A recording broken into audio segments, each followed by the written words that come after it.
I'm Brent Leary. Paul Greenberg.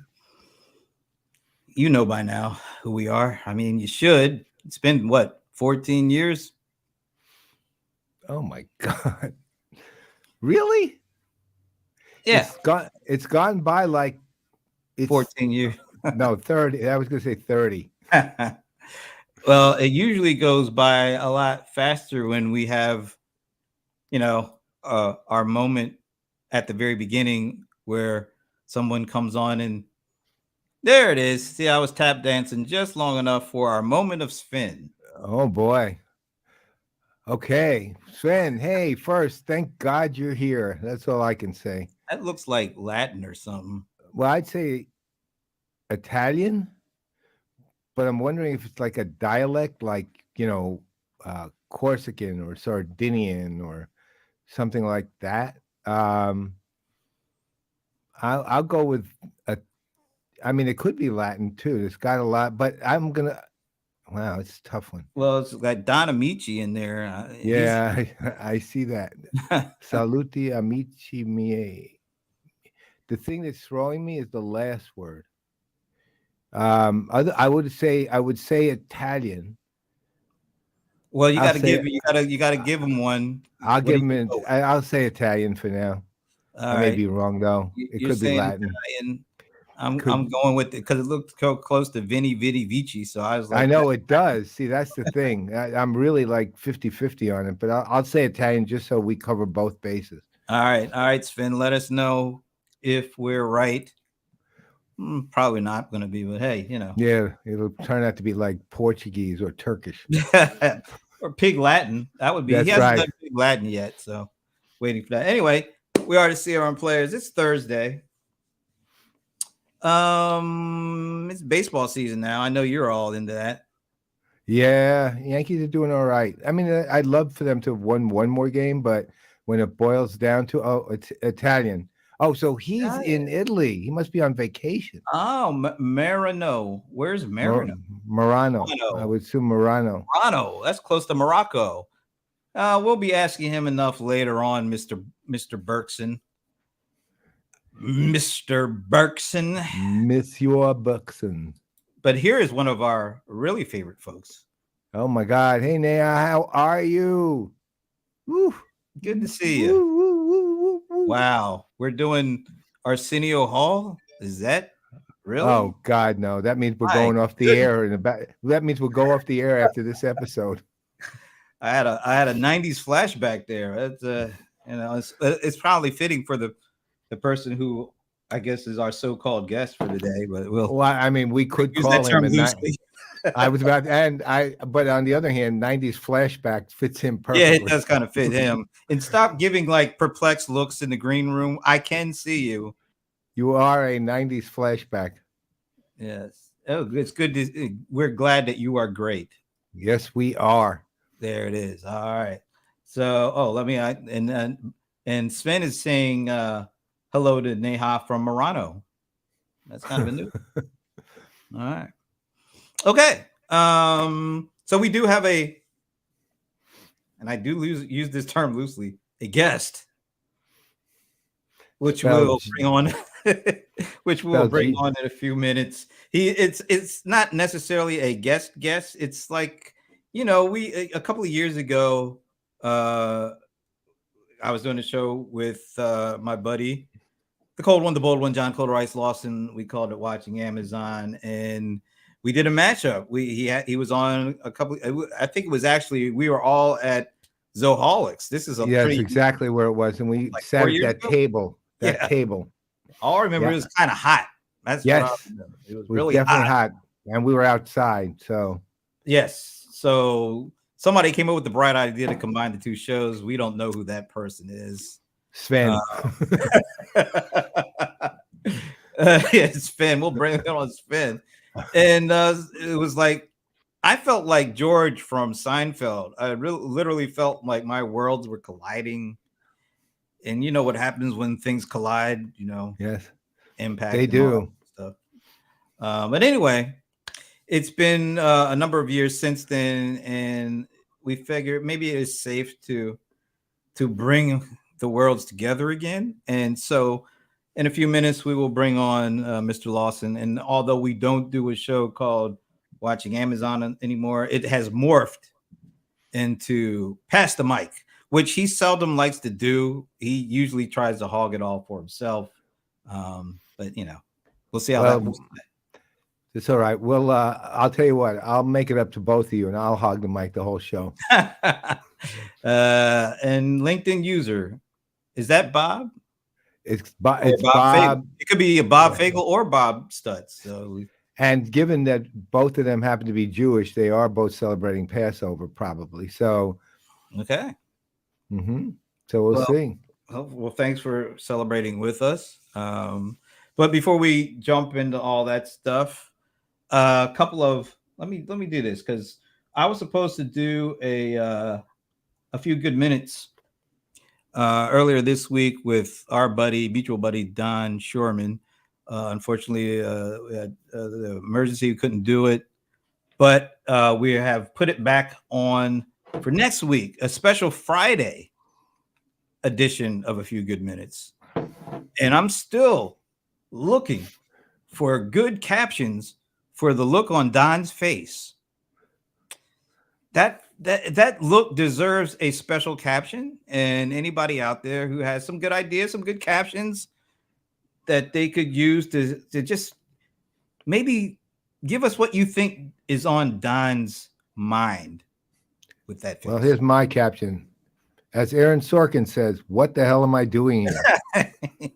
Why did I sign up to join him? Is that kind of the look that we got? I would say so. Anyway, he's a good guy. He's a comedian in addition to being chief technology officer. Once again, that combination you usually don't see, but he pulls it off well. So does he ever? He was an improv comic. I think his wife still runs an improv comedy school. Really? Okay. I think so. I knew she did. Now I think she still does. All right. Plug number 2. This is cool. And I'll let you talk a little bit about this one because it's our next show next week. And I just have to say that is the most dramatic promotion that we've ever had on the show. My God. So that's frightening me. You can it feels like he's looking right through our souls. So he's actually what he does for Adobe. Chris does for Adobe is they're futurist. He actually looks like though, what's the name of that? A mentalist with those pictures of his eyes, reading our minds. It really looks like he is looking into the future.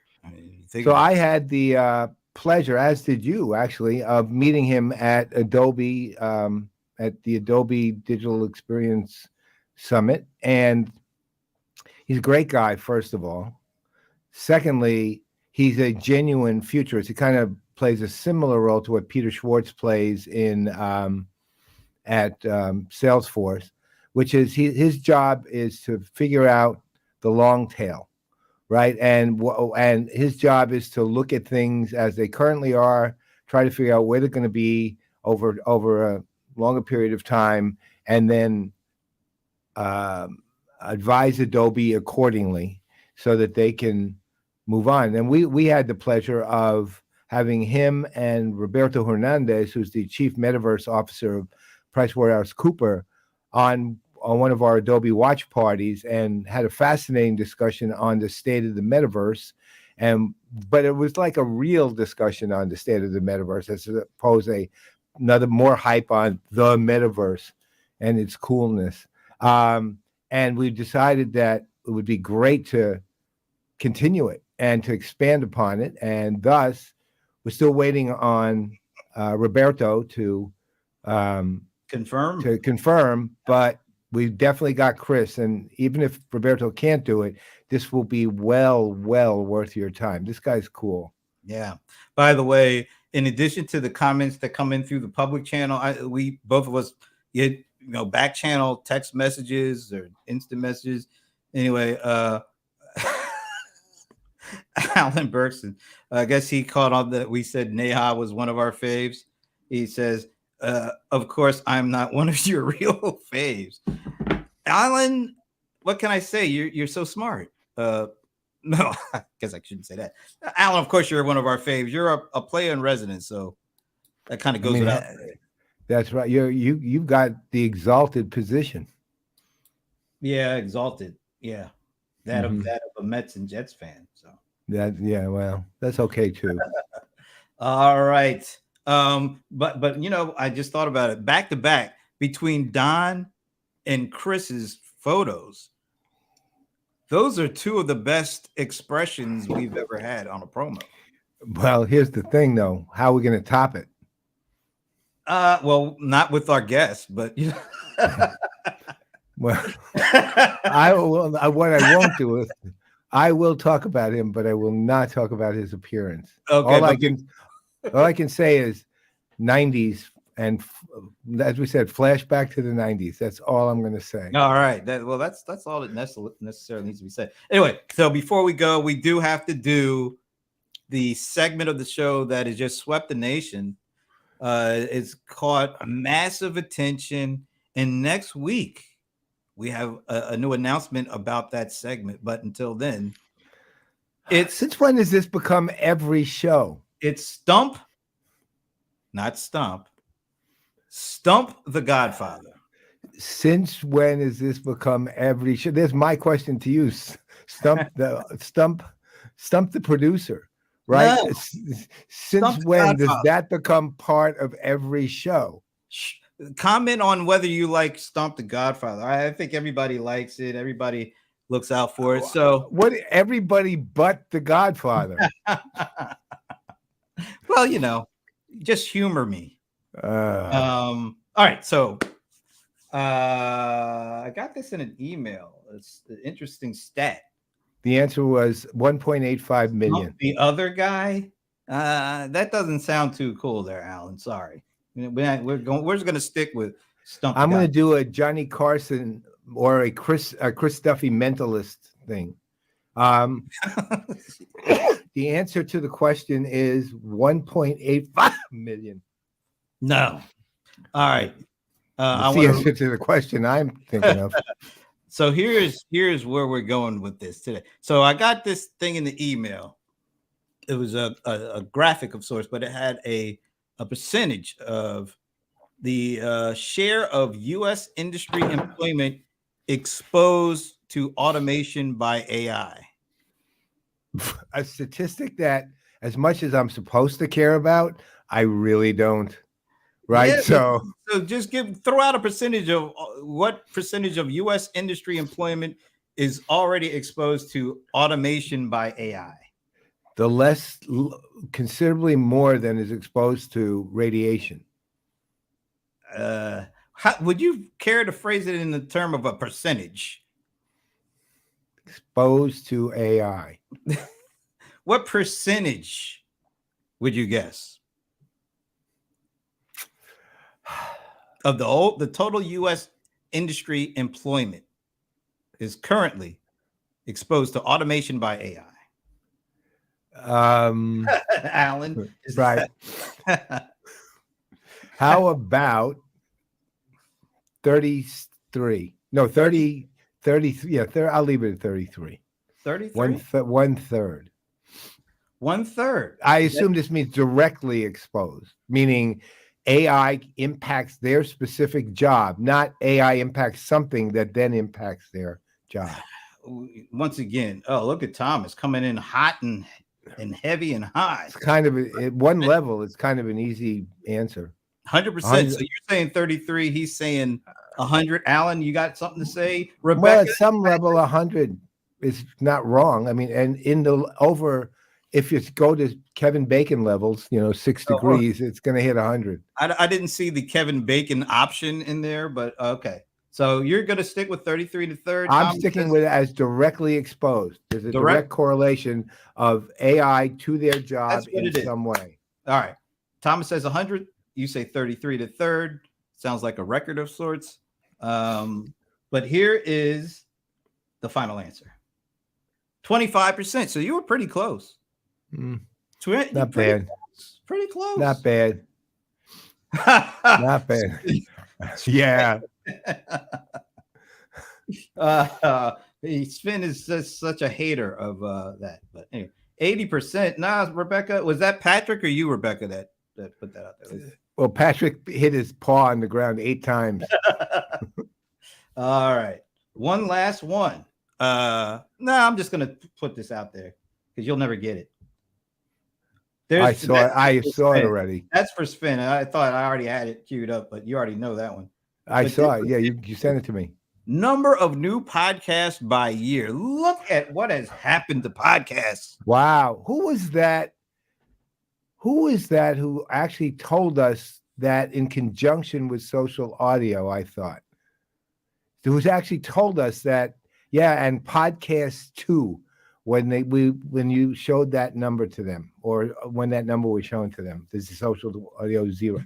You know what it is? Everybody was sitting at home because they couldn't go out, so they had nothing better to do in 2020. Yeah. And then as soon as things started opening up more, podcasts started really shriveling up. Well, to that point, for example, one of the things I'm doing is I'm converting Talking Headless to video. I'm shortening it, converting it to video, so it'll be a video. It'll be a short show, basically, and if you want to listen to it as audio only, you'll be able to. So, but it's basically an answer to that. Sven wants to go back to the Clubhouse. He just wants to rub it in. Yeah, he really hates Clubhouse. All right. No. There's one last thing. What's that? What was I referring to when I said 1.85 million? No, I don't know. What? I was referring to the price that someone paid for a 1920 bat that Babe Ruth used in 1921. Yeah. Right? That sold the highest price ever for a bat. Yeah. Which is kind of amazing. I know. Well, he had a great season too. Well, but wasn't it verified via like social media or something?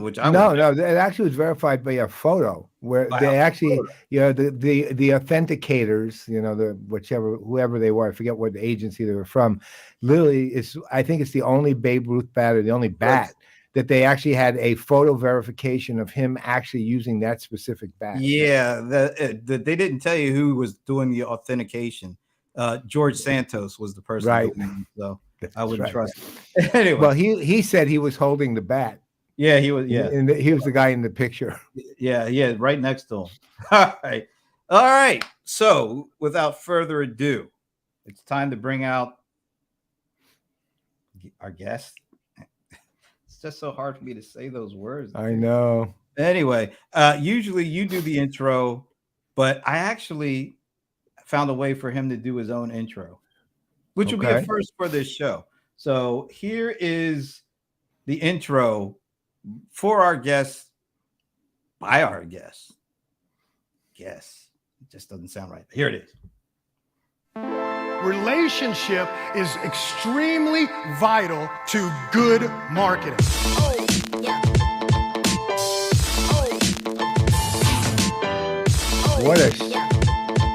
That's in the 90s. International girls, isn't that San Francisco?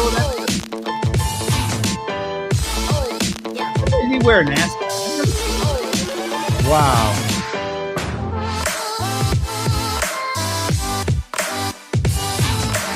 I bet he's trying to say that's his jet.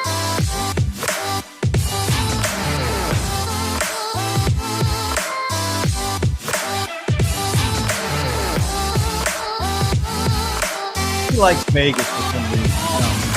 The only person. First thing, be real. Because people can see through fake.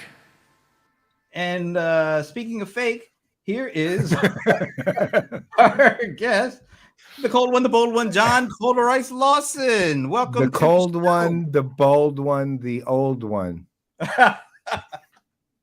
Don't you just feel right at home? Okay. I'm just gonna let it go for now. Yeah, but for now means sometime beyond the next 40 plus minutes. By the way, Yeah. Neha liked that entry for you. See that? Oh, See, thank you. it was Somebody- pretty heavy duty. I have Yeah. to say, Absolutely. It's funny. I had to dust that off. I haven't used that in a long time. 97. It's about 97. Well, About 97. it's still it's a nice sizzle reel. As It far as is. I mean, I know. I don't know much about sizzle reels, but that one looks like a good one. I mean, It Yeah, is. I totally have forgotten about it. I haven't used it. I'm an idiot. Don't worry. Well, yeah. Oh, all right. We're all in agreement already, right off the bat. So, all right. First of all, thanks for doing this. Yeah. We know, you're internationally renowned as Alan. Let me just put that back up, as Alan says. Is that how you spell renowned? Yeah. Yeah. Funny. No, Okay. wait, no, it does look No. wrong. It says Yeah. Wait. renowned. I think, yeah, that was renowned, Not not renowned. Alan, you That was need to renowned. Alan has been chilling for the last couple of months, so maybe he needs to get back and do some stuff. That was renowned. You're internationally renowned. All right. So first of all, thanks for doing this. You and I do a show Fridays. Originally, it was called Watching Amazon. Now it's called Pass the Mic. We like to argue and banter back and forth. You like to argue. No, you like to get me You rant like to started. argue. You want me to rant. Yeah, Anyway. it's already starting up. I just get to sit back. I'll be leaning back and watching. But no, I thought it'd be cool to bring everything together, mash it up. There's a lot of hot topics. Ooh, I know good. you Hot do have topic. opinions, and a lot of times when Paul and I He do, said hot pockets. yeah, he Yes. likes hot pockets. But a lot of times when Paul and I do shows, we leave it to the guests to kind of do a lot of the talking. But we're all going to That's do a not lot gonna of talking on this one because there's a lot of stuff going on, right? That's not going to happen. Oh yeah, You never let me talk. A lot You of never shrink- lets me talk. Get out of town. Never. That's right. I don't. All right, so let's jump into some hot topics. Hot topic. I'm- Let's go. I'm sending congratulations emojis on your show all the time, trying to keep you quiet. Yeah. All right, now one that I know you are interested in because you're Mr. You've been diving deep into Paul's favorite subject, Chat GPT. Yeah. Love it. Let me ask Love you it. because I think we got a good counterpoint here. Paul is definitely not as excited as you are about this.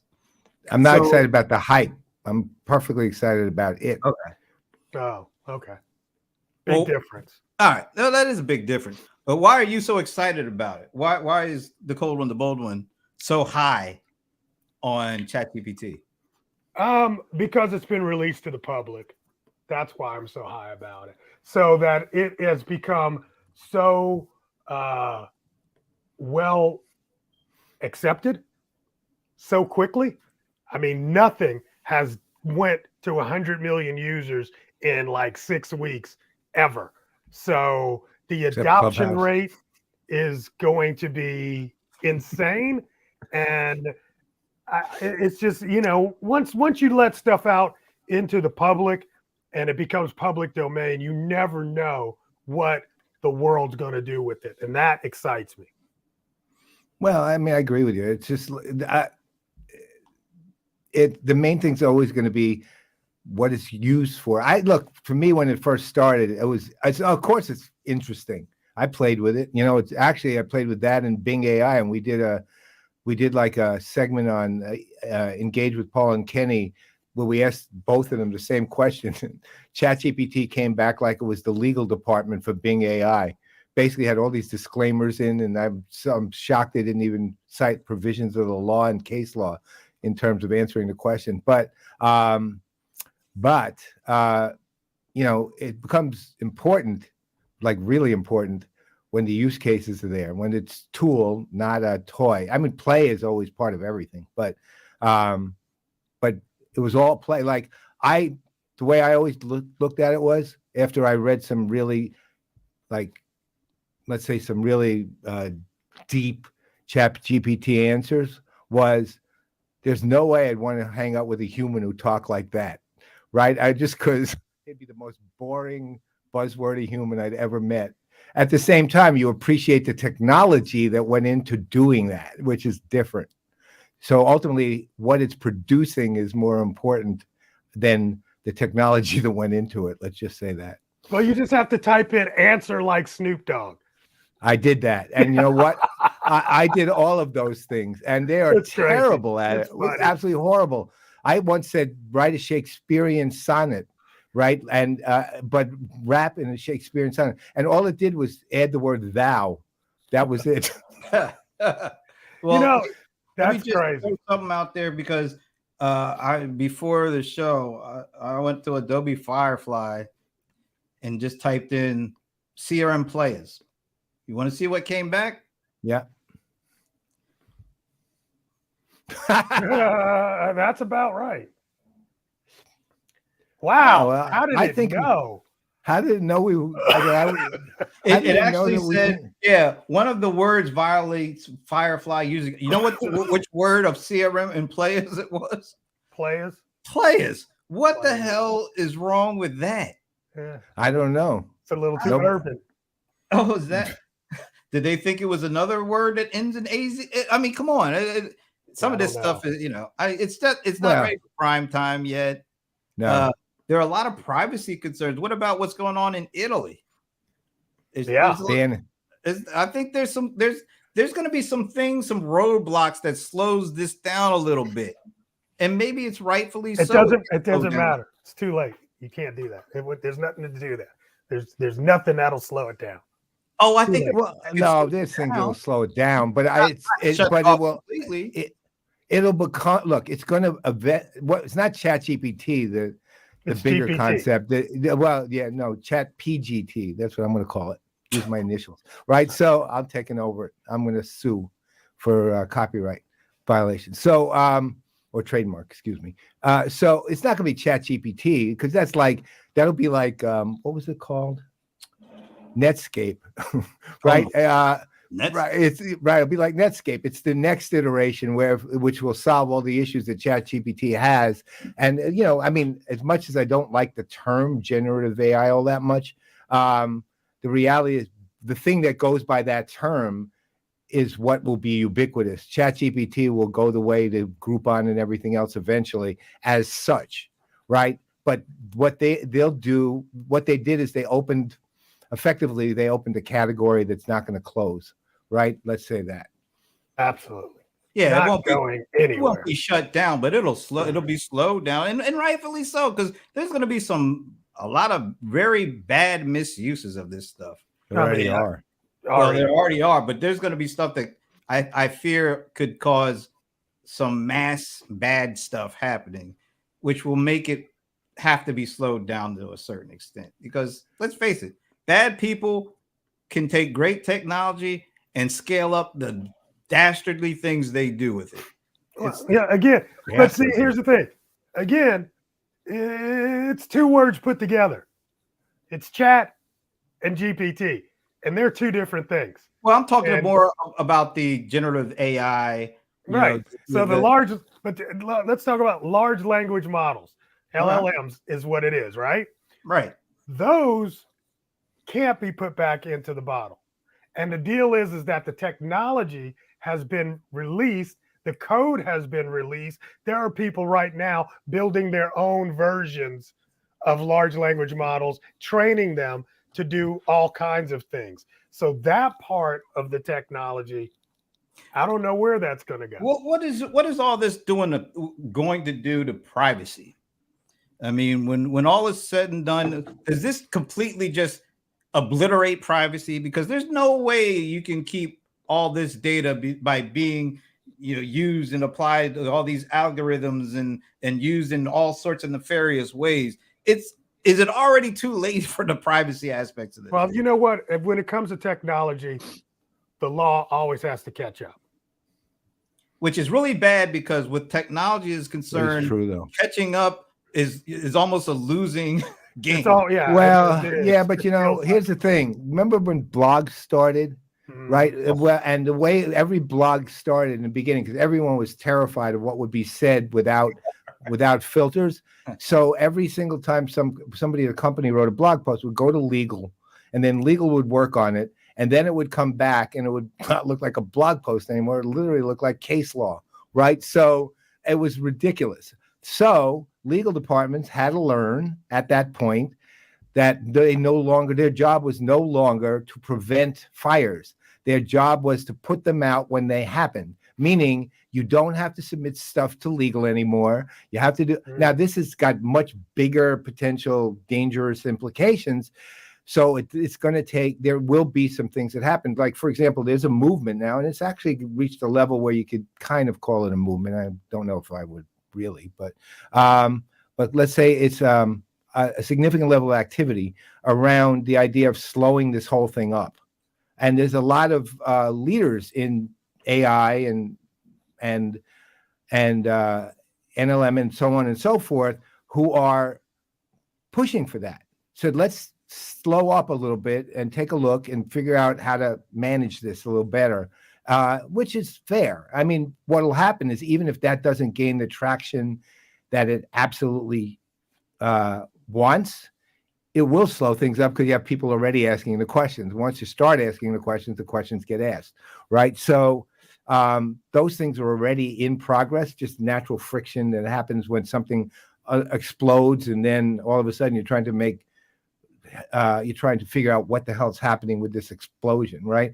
But to me, look, the long-term benefit of this, and you notice how careful every company is being in terms of how they're labeling this stuff. The long-term benefit of this is, it will help people over the long term do things that people don't really have to do, or will improve the effectiveness of what they're doing, or they'll learn something in a way that they otherwise wouldn't have, et cetera, et cetera. I mean, there's a lot of benefits to what this has done. And now, on the other hand, I saw somebody pushing the other day, this is a couple of weeks ago, in a post saying, which is absolutely astounding, in a post that said, "Oh, this is more important than the internet was." And well, of course it's not. It doesn't even function without the internet. So, I mean, it's ridiculous. That's literally like saying, well, the fact that this glass is more important than even water. This is right? more important than electricity. I mean, well, hey, let's do that. That's a good point. Is the internet more important than electricity? There would be no internet without electricity. But answer the question. No, hell no, it's not. Okay. I could actually exist without being on the internet.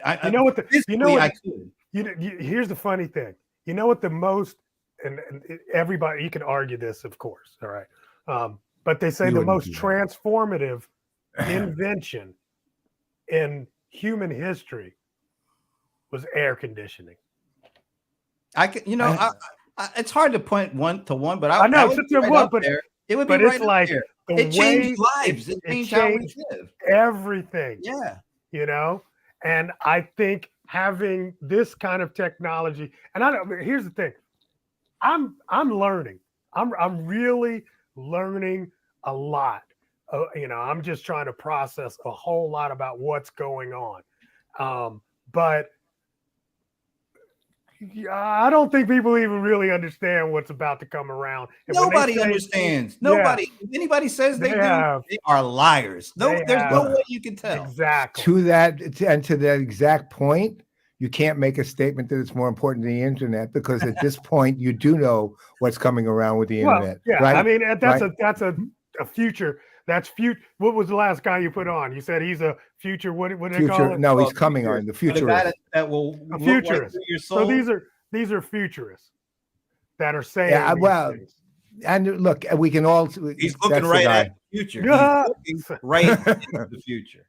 Just thought I'd put that out there. All right. Well, let's go back to something that Thomas said here. I would be less concerned about obliterating privacy than obliterating IP. It's kind of interesting. I'm not sure. I'm not sure I'd stack rank that. Well, yeah. I just like. No, I'd be concerned about obliterating privacy, and it's concerned about obliterating IP. Yeah. Look, almost every vendor contract that we ever sign has some way that they'll obliterate our IP, right? So. Yeah, that was well before our generative AI came around. That's right. So let me. Okay, I'm just going to try to put this in fifth grade language because that's the only way I think. Okay? We know that. Let's go ahead and say what you're going to say. Shut up. I can only process in third grade though. Right. But like GPT-3, okay? So most of us are playing with 3.5. 4 is out. GPT-3, that's a long time ago. Right. In GPT world. Right. Yeah, exactly. So GPT-3 understood basic mathematics. 1 + 1 = 2. It understood that in a very elementary way. Without teaching it or training it on math, GPT-4 understands geometric shapes, logical, physical intuitions, and it trained itself on deeper math without anybody ever training it. Yeah, This is the mind-blowing things. When they tell you, hey, we need to slow this thing down before we get to 5, they don't understand what 5 is going to do or where it's going to go or what awareness actually is. See, we think that we understand what it means to be human or what it means to be intelligent, or we don't have any idea how it happens. All we know is we birthed out this thing called a baby. It can't talk, it can see, and all it does is take in a whole lot of information, and then it mimics its surrounding.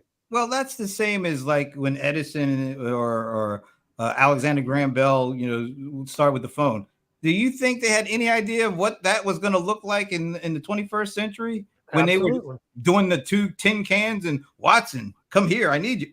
I mean, there's absolutely no way. So anybody who says they know it, they're just lying to you. And there are a lot of liars out there. Let's face it, that John, we've been talking about it. We've been sharing stuff. People who are propping themselves up as the go-to experts on this, who like 2 weeks ago were like the experts in wrapping gifts. I mean, all of a sudden they go gift wrappers. Yeah, gift wrappings to AI. That was a dinosaur.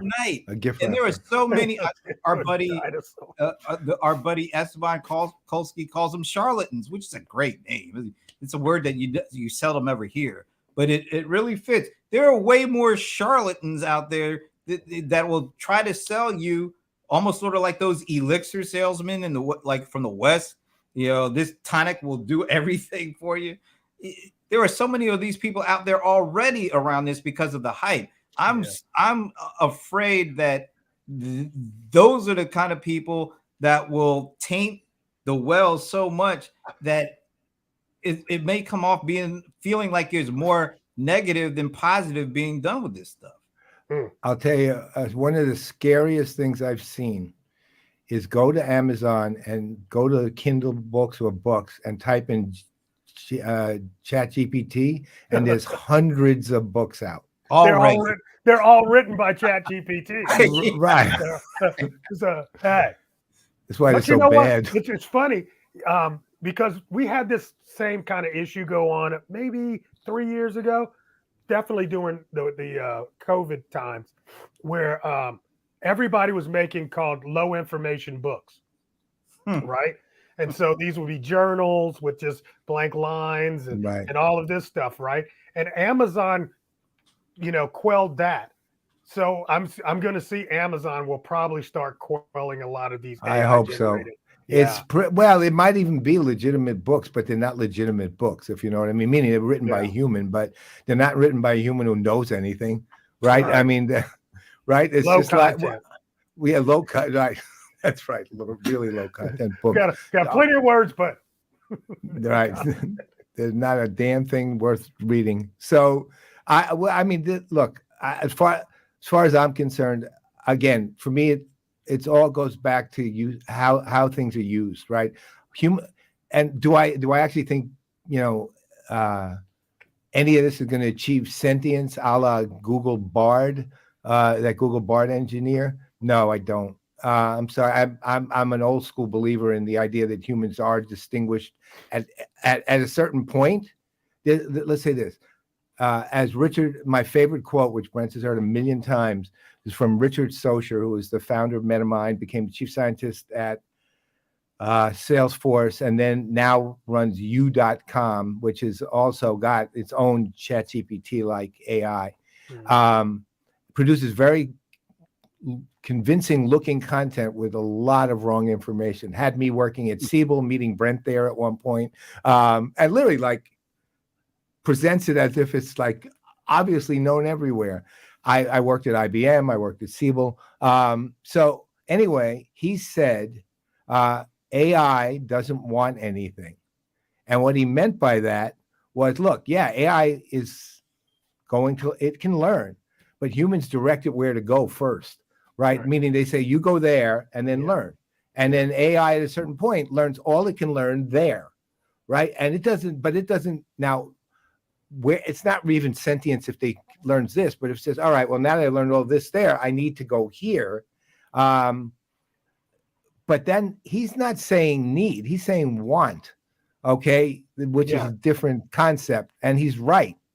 I mean, the emotional underpinning isn't there for AI. It works with existing knowledge in ways that may be ultimately creative, but at the same time, only works with existing knowledge for one now way or the other. Well, even down the road, I don't see it going much further than that. Yeah, that's the thing. We don't know if it ever is going to get awareness. Right. It doesn't have a motive, right? It doesn't have a motive, but we'll see. We'll see. Is it a bigger deal what's going on with Italy and ChatGPT in terms of, being held up for privacy reasons or whatever reason? Or is it a bigger deal that what's going on with China and TikTok? What's going on with China and TikTok? The U.S. is trying to potentially ban. Yeah, keeping TikTok out. U.S. is trying to potentially ban. Yeah, I think we had a discussion about this before. It's a military thing. It's a political thing. That's completely political with the China thing. The Italy thing is, I guess, more, public version. Well, it's political because it's the government getting ready to clamp down on that. Yeah, but I'm saying that there's a political war between these two countries, and I do see this escalating. Which I one? I think there's going to be a technology war. I think the technology. You mean a regulatory war? Yeah, absolutely. Yeah, absolutely. Cool. Wherein we try to keep our tech away from being distributed to other countries. So it's the other way around. Not their tech coming into our countries, but I think there's going to be some more of trying to put walls and moats around our technology that we create here. Yeah, that's going to be hard to do when a lot of these companies have footprints in all these other countries. Right. Mm-hmm. It's like, the other side is the government uses a lot of these technologies too, and they can't, and they need its public existence in order to even use it half the time. So more than half the time. I mean, I remember years ago, and this goes to the cloud generally, was when the cloud first came to the federal government. What the person who did it was Casey Coleman, who now is she was the CIO of the GSA at the time, and she's now the I forget her exact title, but it's like SVP of Salesforce's public sector practice, and she's number 2 in that practice. And so, I mean, I knew Casey since she was a manager, so I watched the cloud and what it took. Because Vivek Kundra got all the kudos for that, but she did it. And I remember what she told me she had to go through just to get the idea of the cloud accepted within the federal government, because at every time there could be an obstacle, there was an obstacle, right? And that's the problem on regulatory side, aside from the problem of regulation itself. And believe me, I am, again, being a pretty far left guy, I'm not against regulation, but I am against, let's say, undue use of it.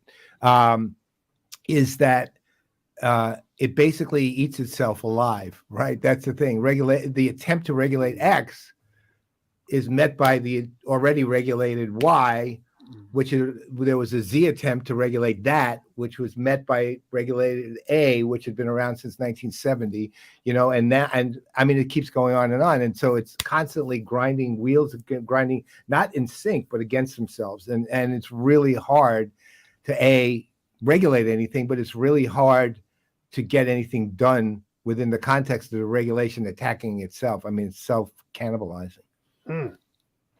I've seen that. Totally confused. All right, let's so do you think regulation is coming to large language models, Gen AI, Chat? Do you see regulation coming at some point?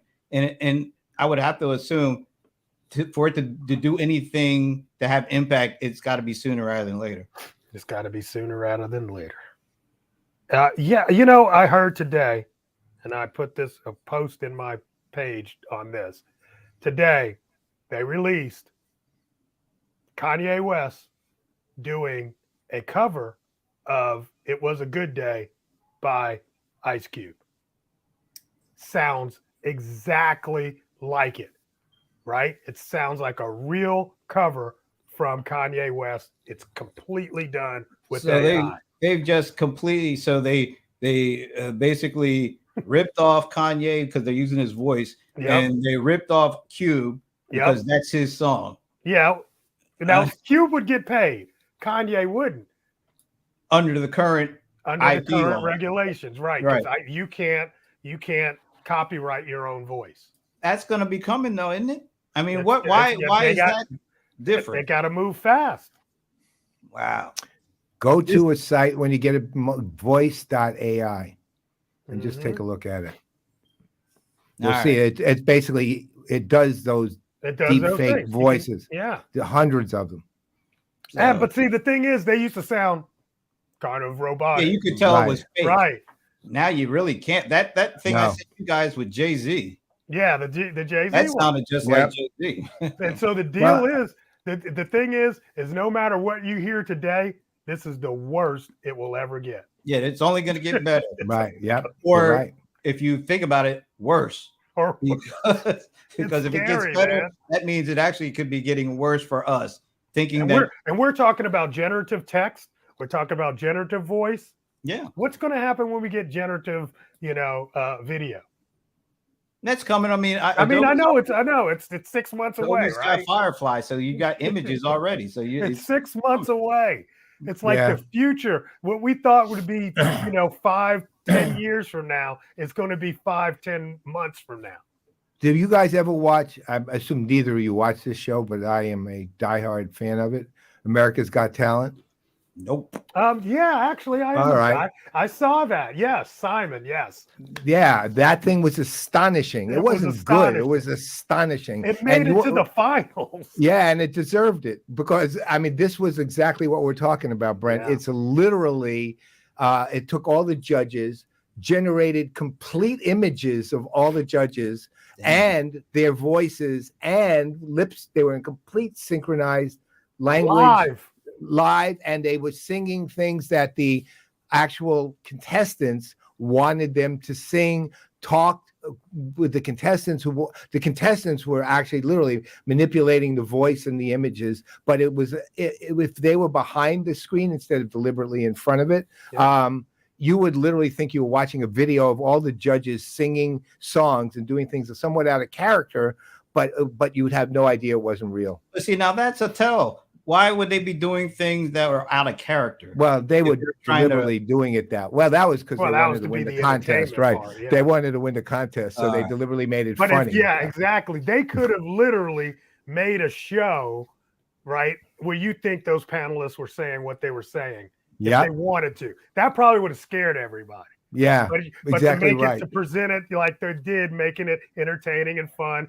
Simon singing a song, it worked out. But yes, that was amazing. I forgot about that, Paul. Yeah, so it's here now. Actually, it's just not mass yet, but it's here now. And those guys had might be among the most astonishing pieces of technology I've ever seen. That's scary because I remember me and Colton I and liked it. we're talking about next thing you know, people are going to be calling, sounding like they're one of your family members saying, "I need money, help me out quick. Yeah, I'm in distress. I'm in distress." Yeah. And I literally said, "Well, that will never happen to me because my family knows never to call me like that because they won't get nothing." So, what's the All right, so we beat this one up to the ground. Let me throw another one out there. ColderIce and I talked about this a little last week, but I want to get Paul's take. So there's an article on I think it was TechCrunch, and it was talking about Twitter is dying or something like that. And my immediate thought was, oh, really? It is? Because I seldom even pay attention to it anymore. And if it is, should anybody really care? Paul, I mean, what is it to you? What is Twitter dying to you? Do you care? The difference between Twitter to me and Twitter, right? I mean, does Twitter have any value? To me, I hardly use it. I have 22,000 people who are languishing out there, basically. So I don't really use it that much. But the thing is, it's a communications medium, regardless of all the horrible things around it. I hate Elon Musk. I can't stand the man in any way, shape, or form. I don't think he's brilliant. I think he's a lunatic. I just don't like the guy. I mean, that's pretty much it. So him buying Twitter to me was, well, I don't have any problem with that. So him buying Twitter was disastrous for Twitter, as it's proving to be. At the same time, it's also, I always get concerned when people will dismiss it too quickly, because not just Twitter, but anything like this, because they're already the communications media that are embedded in the way people literally communicate en masse. Okay. And you don't just rip that out. It's like saying, well, are you going to take away we all talk about, for example, the demise of television. That's not at all. It hasn't demise. It's changed a bit, but it hasn't demise. And not only that, almost 90% of how we think about production value and everything else, and also including what people expect, comes from the fact that we watched television when we were kids, and it kept going. It does, or like that stat years ago that said, for the first time in history, more people are communicating via social media than email. Email's on its way out. First of all, that stat was an outlier stat. It wasn't even accurate. But secondly, where's email gone? Or the paperless society? Where's paper? Man, it's all over my house. I know that. Right. So nothing, you don't just rip things out just because you don't like it. Right. So in my case, would I miss personally? No. But do I think it's important enough to try to keep it embedded into the matrix of things? Yeah, I do. And because people use it to communicate, regardless of all the horrible things. Look, people make death threats over phones, too. I mean, any communication medium will have horror shows associated with it in some way, right? What's the word spam mean? I mean, where does that come from? I mean, think about it, right? So the answer is, I think it would be bad for Twitter to be just gone. Do I care personally beyond the general case for it? No, I don't. Yeah, good point. Absolutely. It's going to be around. It needs to be. Well, it needs to be. Yeah, the phone is still here. Yeah. Snail mail is still here. Email is still here. We face to face is still here.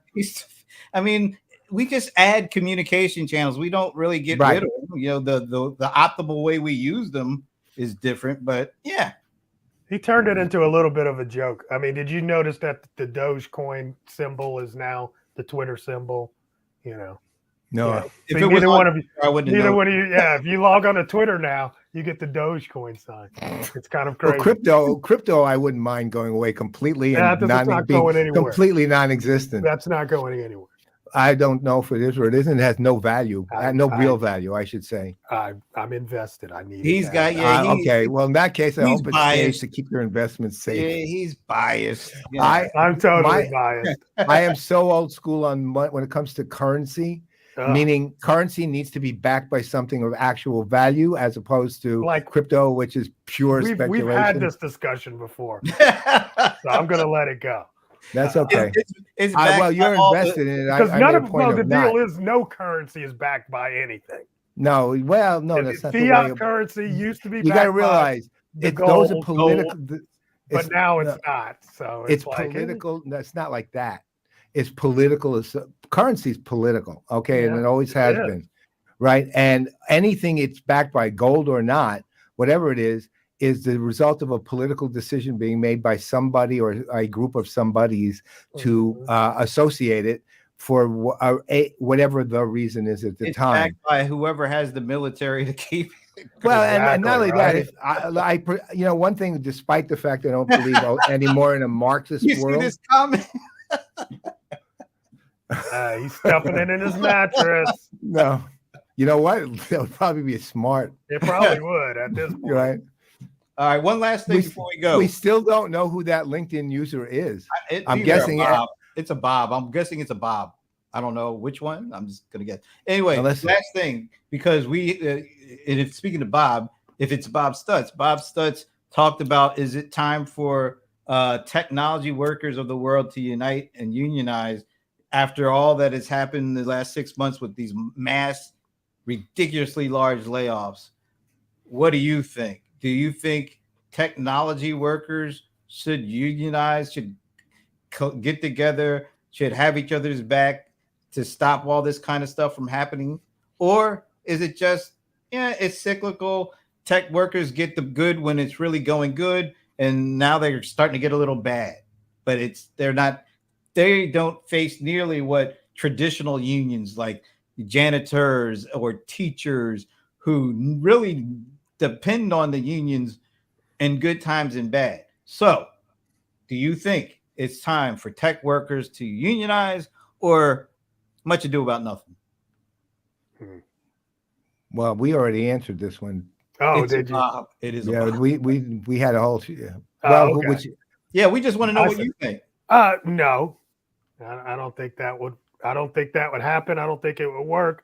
No, well, the question is it time for them to unionize? Not, do you think it'll happen? Do I? Oh, no. I don't know. I don't get unions, so. So that's a different story. I don't really. Yeah, I don't. I'm not. My only access to actual unions is when I go to Vegas and my clicker doesn't work, and they want to charge $200 an hour to change the batteries. Oh, that's my problem.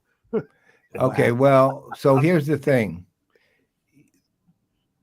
People who are not owners need representation more often than not. Somebody to represent their interests. The idea of unions, and I'm a former shop steward and organizer, was to do that, right? And that people, put their lives on the line in the early days, because it was blue collar workers mostly. I was a white collar worker union guy, because blue collar workers, I've never had a blue collar job except when I was a kid.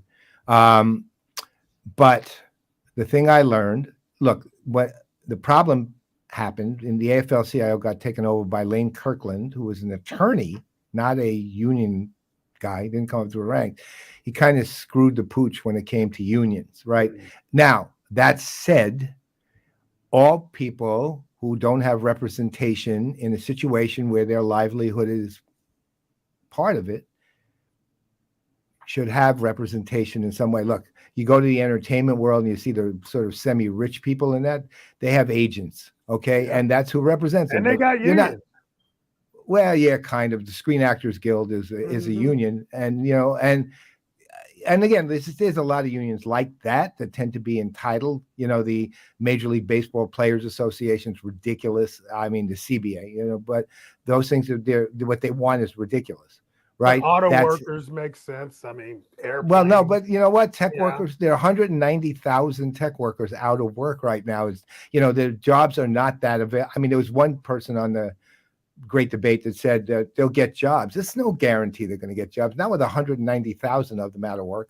Or right? That's a lot that are equivalent to the ones they lost. Right. And so representation needs to be available. Right now, in this world, the form of representation that's available, because there are other types, but they don't tend to work in the US as much, is, and in Europe, other types might be available, is a union. So to me, the answer is, should they have a union? Yeah. Will they is a bigger question. I know that they tend to get shot down a fair amount in white collar situations. So it's hard to say. And that's legal shooting down, meaning they go to court or they lose a unionization bid for one reason or another, sometimes fear, sometimes whatever. But I'm a big believer in that representation. Well, And by the way, I have to yield. you don't have to. No, Well, we all have I mean, I don't know enough about it. That's fair. No, It it's makes fair. sense. Like you said, you're a white collar guy, doing that. I'm a black collar guy. So Doesn't. All right, and on that note, we will all be yielding because it's. That means you're a minister. You're a minister. You're a minister. I am. Oh, I am. Well, I don't think you need. You got representation. You've got representation with that black collar. that black collar. Right? No, I'm kind of with you on that. It don't always have to be up. It can be sideways. Right. All right. And on that note, before we let you go, is there anything you want to plug? Is there anything? You know what? Believe it or not, okay, I do want to plug something. Go. Yesterday, I did a thing. I created a Facebook group called. Do you know what it's called, Brent? I have no idea. Chat GPT mixtape in Facebook. Now that would be great use. Yeah, so it's Chat GPT mixtape.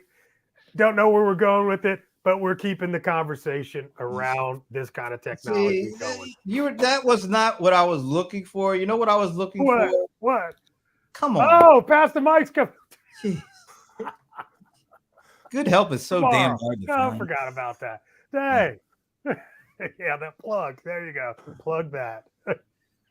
See, the look on my face is pretty much the look I have in that picture. Right yeah, now. mine too, though. Mine too. Well, you don't have as much chin as you did back in that picture. I don't. That's weird. You could really you're not the not as robust, but I'm working on it. So tomorrow, 5:00, we're doing that. All right. Thank you for joining us right now. You the man. Can't wait to see you, Paul, soon. Well, yeah, I'll be Austin, Texas.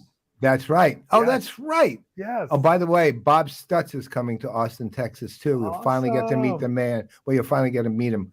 I'm looking forward to seeing the two of you talk. Bob has got the hottest show on PPN right now, the newest and hottest. Yes, he does. And in a few weeks, we will be announcing some other new hot shows. Yes. Another, yeah. That's our new Chat GPT and all that, whatever. Chat GPT. Later, guys. Can't even say it. All right. So on behalf of the cold one, the bold one, John ColderIce Lawson, I really should get paid every time I say that because it really sounds good when I say it. Okay. On behalf of that dude, I'm Brent Leary. I'm Paul Greenberg. We are the CRM Playaz. Minnie says hello and goodbye. Goodbye. See ya.